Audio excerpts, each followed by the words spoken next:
I find the time to cook our meals from scratch every day. So let's start by talking about the meals that we have out. Friday night, awesome Indian takeaway. Second one, probably a breakfast out, maybe, but it's not set in stone. That's it. Maybe another meal during the week, but it's definitely not dinner. And if it could be a quick lunch or something like that. The rest, I cook from scratch. Our snacks. I've recently started buying series, I don't know how you say it, they're rice crackers. We've been buying them. We have beef jerky. That's about it for buying things. Then we have dark chocolate. The rest is made. I make popcorn, I'll make muesli bars, I'll make like a toasted seed kind of, it's like a muesli bar, but it's toasted seeds and then it's held together with just honey or rice malt syrup or something like that.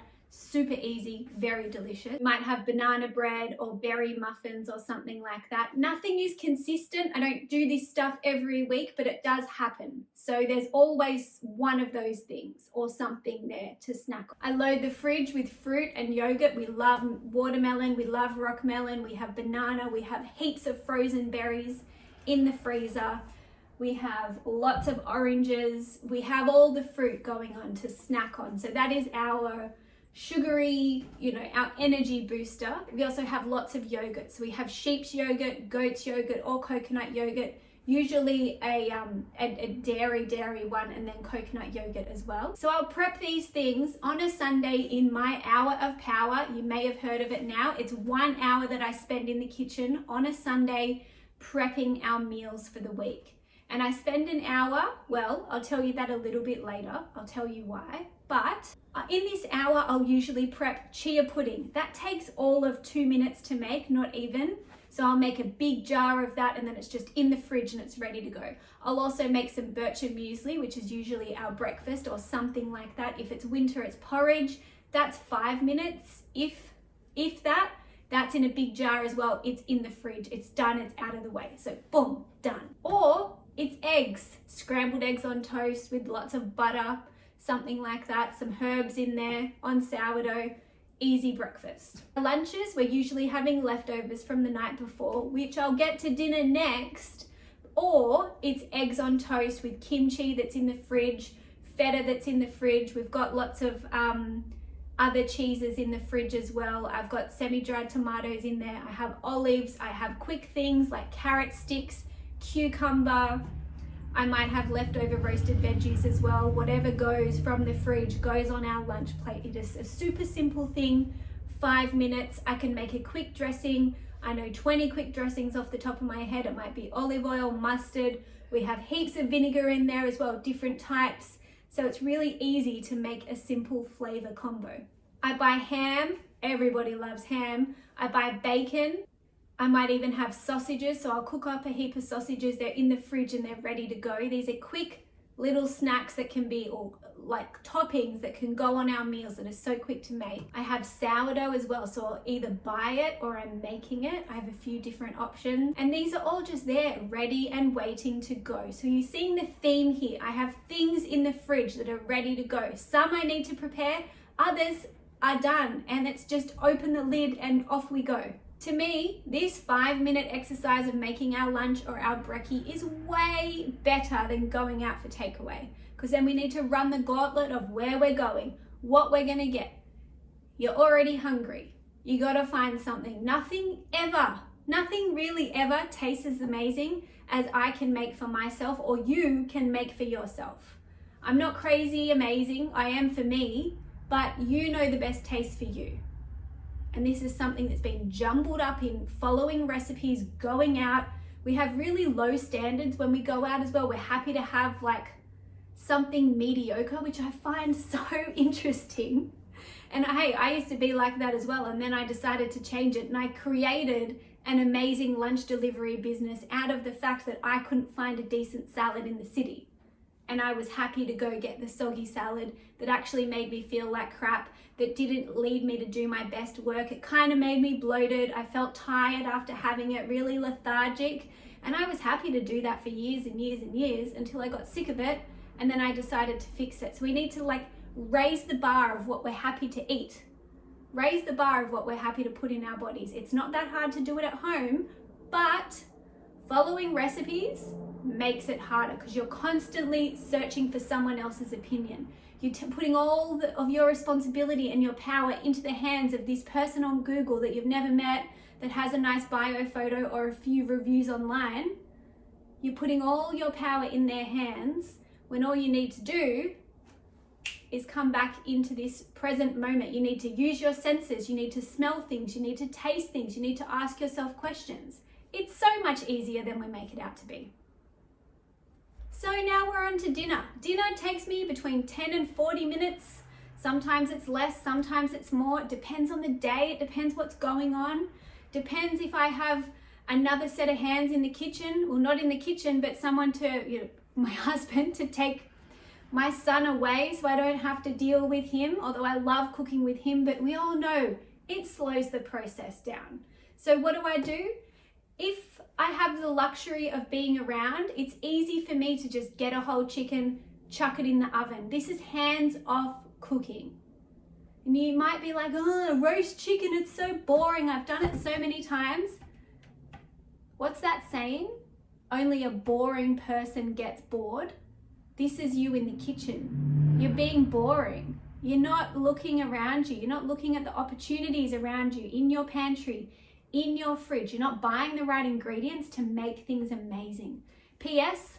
This is what I teach my clients to do. It's not hard. It's not hard. We're just not taught to do it ever. We're just taught to look at the recipe and follow it. So back to my dinner. So it's going in the oven and then I'm hands off. So if I can spend 10 minutes getting dinner in the oven, I'm free. I'm happy. I'm like, take as long as you want. Take the hour. Take an hour and a half. I don't care. I can do other things. I can go dig for worms in the garden with my toddler. We can go collect veggies to add to our dinner because I have an amazing husband who's a horticulturalist who grows all our veggies. Not all of them, but like a good chunk. We can go on a walk, not too far away if the oven's on, but we can go on a walk. We can clean the house. I could wash up whatever there is to wash up. I can do so many other things. I can get the table ready for dinner.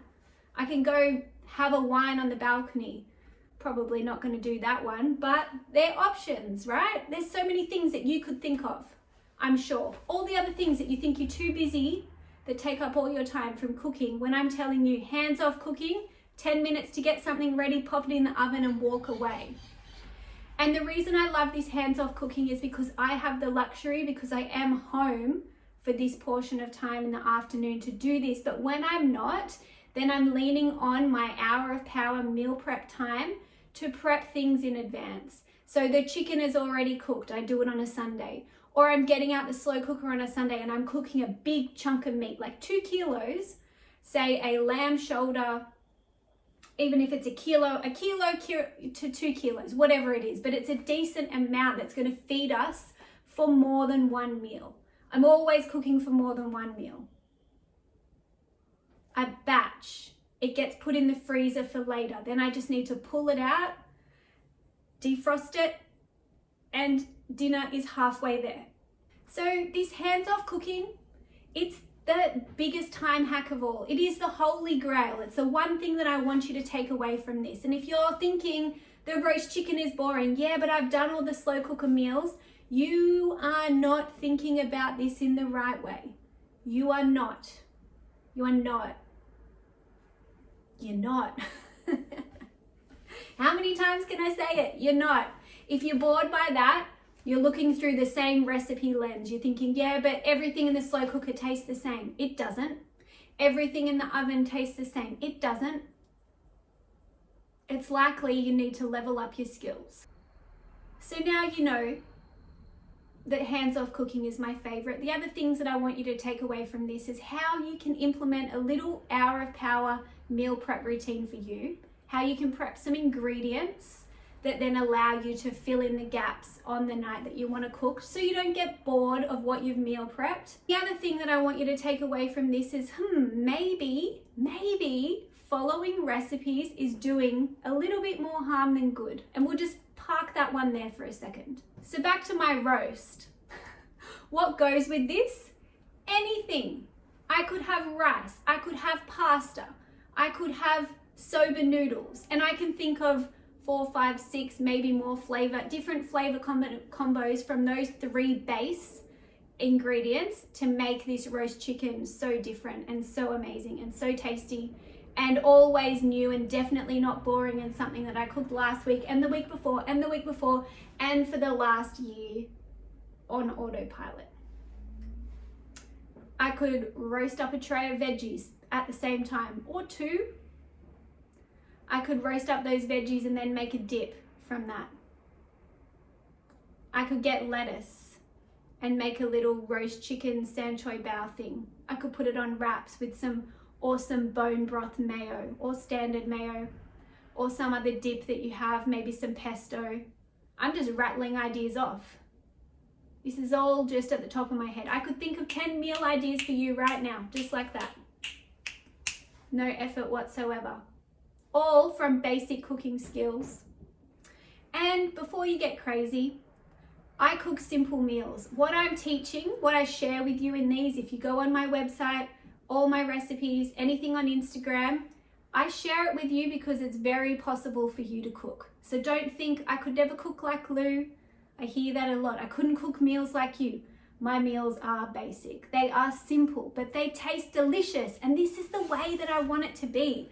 I couldn't think of anything worse than cooking an elaborate meal.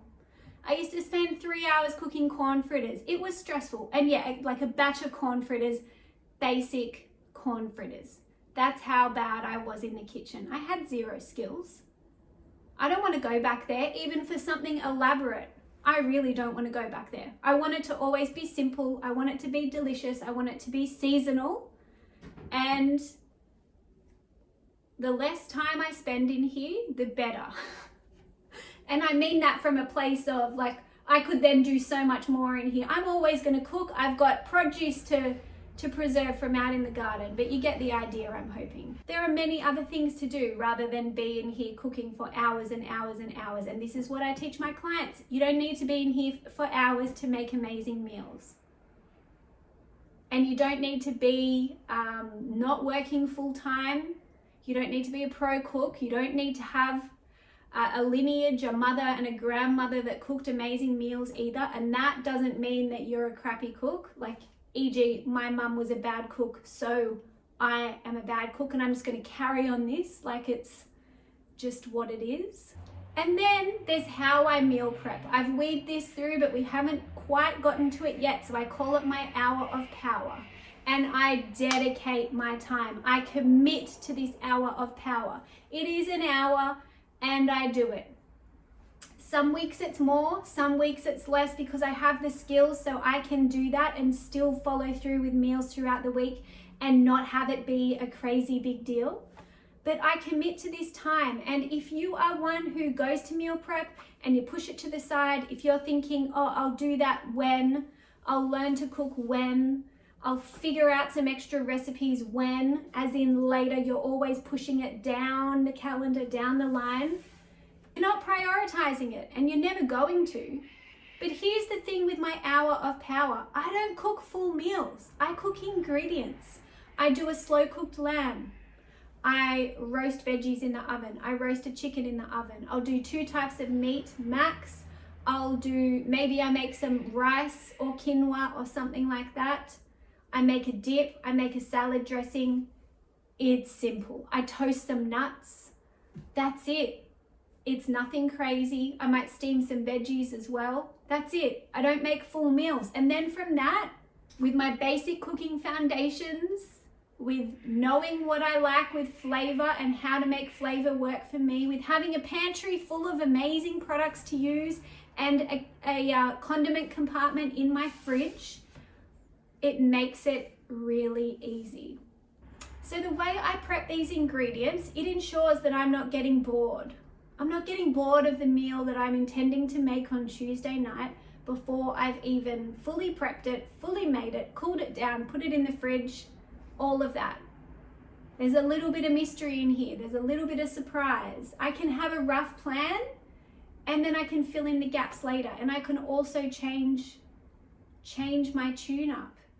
If I get to Tuesday night and it's meant to be, say, a 40-minute meal, I can make that into a 10-minute meal by opening my pantry, opening my fridge, just changing it up without it needing to ruin the whole prep, waste money, waste your time. We do not want that. So how do you get from following recipes and feeling a bit stuck in the kitchen to cooking without a recipe? Well, there's a few steps. One, you got to cook something to begin with, and you're going to follow a recipe to do that. Two, you're then going to cook it a few times. And if you cook it a few times, you'll start to get the idea of what's going on. And then you will know, oh, I want feta on it. I want this on it. I want a nutty satay sauce on this instead. And then three, you're already there. You're in freestyle mode. So you're really taking the components of that meal and the methods that are underpinning that recipe that make it work, and then you can begin to play with it. So let's talk about this from a pasta bake perspective. You have a pasta bake. It has pasta. You have an oven. You have a baking dish. You put your pasta in. You have a cheesy sauce. You have a broth. You have some veggies in there, maybe. You have herbs. You have spices, maybe. You have extra cheese grated through. You need liquid, which will absorb the pasta will absorb the liquid. And then you have a topping of some sort. And then that's it. Then it goes in the oven. So now can you take that to a tomato-y pasta bake? Can you add tuna? Can you add salmon? Can you add chicken? Can you change the cheese for cubed bits of feta, or halloumi that then you crisp up on top? So to freestyle like this in the realm of a pasta bake, you need to understand the method of a pasta bake. You need to understand the ingredients, how pasta works, how a creamy broth will then be absorbed by the pasta, how flavor works, what flavors can you think of that might be nice? Cheese, sun-dried tomato, pesto, just lots of butter, garlic, oil. There are so many flavor combos. So let's play this out in the version of how I cook dinner every night of the week from scratch. You walk in the door and you kind of know that you have pasta in there, but you're not too sure. So you have to find the pasta, and then you have to find a recipe, and you're looking and you have penne. So you're Googling a recipe, and what can you see? There's a pasta bake, but it's using linguine, but you have penne and you don't know how to make that work. Is it the same water ratio, liquid ratio? You're not too sure. Is it the same ingredients? It has pumpkin in it and it's roasted, but you have pumpkin, but it's not roasted. How can you make that work? You're already overthinking. There's 10 questions in there that are opening loops in your head that make you doubt what you have in the kitchen already and your skills to make this work. And then you're going to make it. You got to find all the ingredients, you got to make it, or you've got to go to the shops and buy them and then make those ingredients work. But you already have things in your pantry and your fridge to work with, so you're just adding more food in, you're spending more money, you're wasting more time, and then you get to cooking it. And then you need to look, what does she say? Chop the onions. How do I chop the onions? Okay, now I've got to do this. And then it blows out and it becomes this whole thing. Rather than walking in the door and knowing that you have penne in there, knowing that you have broth in the freezer, or you have a concentrate in the fridge that you can use, knowing that you have half a cup of milk that you could add in, or some cream that you could add in, knowing that you have sun-dried tomatoes in there, they add amazing flavor, that you have dried herbs ready to go, that you have a pot full of rosemary out on the front deck to chop off and add in. You can grate some onion, some garlic in there. You can chop up an onion. Maybe you have sauteed onions in the fridge ready to go because you've been listening to me. Maybe then you add some chicken thighs that are in the fridge, or you have them in the freezer. You do a quick thaw out, they're popped on top. This is all just from understanding ingredients, understanding flavor, and it works. And then you know it's got to cook in the oven for probably half an hour to 40 minutes because you need to let the pasta absorb. You need to let the chicken cook on top. You want to get a nice crispy skin on that chicken on top. Oh, yum. And in the meantime, you're just doing other things. So if we were to meal prep that and take it all back to the hour of power, you could put pasta, or maybe not pasta, maybe pasta, who knows? I've never tried it with that, but you can have it in the pan, in the baking dish. You could grate up all of this stuff. Get your veggies in, get your sun-dried tomatoes in, get your garlic in, put your chicken in there, wrap it up in Glad wrap or whatever you use, pop it in the fridge. All you need to do is pull that out, add your liquid, pop it in the oven, you're ready to go. That's it. This is you cooking in the zone. This is you freestyling without a recipe. This is you taking base methods, ingredient knowledge, and applying it to your life, your kitchen, your schedule, and making it work for you. And this is how I cook from scratch every day for my family and not have it be a big deal. The end.